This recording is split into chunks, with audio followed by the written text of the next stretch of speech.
I'm Chris Machete, and I'm going to show you guys some of my amazing Spider-Man comic book collection. Hey everybody, how you doing? I'm going to dive into a little bit of my amazing Spider-Man comic book collection. This is probably the first half, maybe a little less.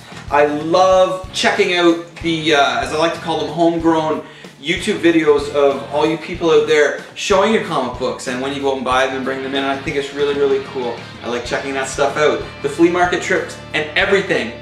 Very rad. Okay, so I want to show you guys some of my amazing Spider-Man collection. The oldest one that I have is Amazing Spider-Man 78.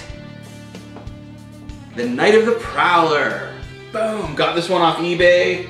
Remember it vividly. That's my oldest one right there. Alright, following that up, I have 103 and 104. Very nice condition as well, I might add. The next two I have here are pretty cool. The Battle with the Hulk. Spider-Man versus the Hulk. You gotta love that. The next one that I have here is the first time that Harry Osborn took on the role of the Green Goblin. Very rad issue. And in very good condition. The next quick little run in the series I have is 141, 142, and 145. I have some holes to fill, my friends, and I'm working on it. The thing I love about these ones is Mysterio. Mysterio is my favorite Spider-Man villain. Spider-Man villains are really, really cool. Mysterio is definitely my favorite. Okay, leading up to issue 200, which is basically where I'm focusing on filling in the gaps to my collection at this point in time. I'm currently looking at many eBay Amazing Spider-Man comics, and I will keep you updated on that as we go along. Here we have basically 174, 176, 187, 196, 197, 198, a little bit of a run going on there. Now these are pretty rad themselves.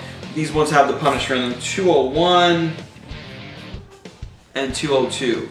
Would really like to get the first appearance of the Punisher. 129, I believe.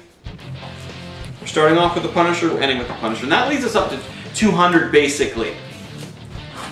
Okay, leading from 200 up to 300, when Todd McFarlane started drawing for Spider-Man, and things really took off there. That was amazing. One of my favorite runs in between was the Kraven the Hunter series, where he actually offed Spider-Man. That was some pretty intense stuff.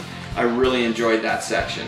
The story was very unique and very adult-like, very mature. Not for the kids, I would not think. A lot of darkness and death.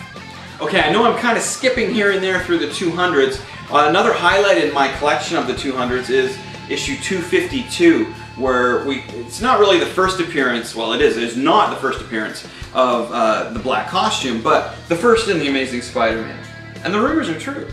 From issue 298 of Amazing Spider-Man on, for a good run, Todd McFarlane took over the artistic duties, and man, I remember this happened and it was really, really cool. It added a very cartoony dimension to Spider-Man, which maybe at that time was needed. But excellentness, excellence. In my collection, I basically have from 298 on, right up to, what do we got here?